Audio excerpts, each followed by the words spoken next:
big ginger flavor Shogayaki at home, and it's easy.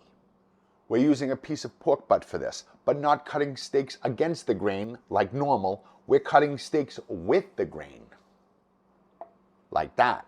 But before we cook them, we gotta marinate them. And since this dish is all about the ginger, we're starting now. But why stop there? A little garlic too, while we're at it, you know.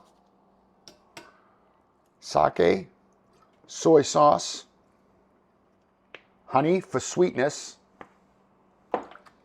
Do that thing. We're doing this at home. A cast iron pan is gonna work best. It's gonna retain the heat that we need to braise this pork and sear it. That sizzle tells me it's time to nestle in some garlic. And since this dish is about ginger, I guess we'll add more of that too. That's what I'm looking for. Color.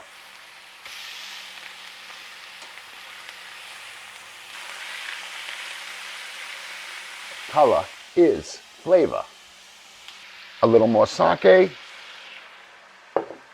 soy sauce, and mirin, chicken stock, the bottom part of the green onions, and we're gonna nestle that all in.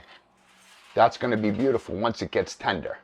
Let's cover it with foil and put that in the oven to braise and get tender. Oh, smells amazing, and you can tell it's tender. Set the meat aside so we can thicken the sauce. It's all about the sauce. Look at that, it's falling apart. A little cornstarch slurry will make this sauce nice. Nestle that meat back in. Oh yeah. This always gets served with a mound of thinly sliced shredded cabbage.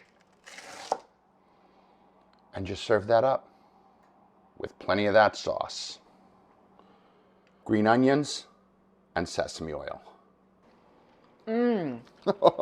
So much ginger. I love it. That meat is So falling tender. apart. Big flavor, tender meat, no time. It's like salad. Tender garlic ginger meat salad. It couldn't be easier or more delicious. All in the technique. Good. That's the way to do it.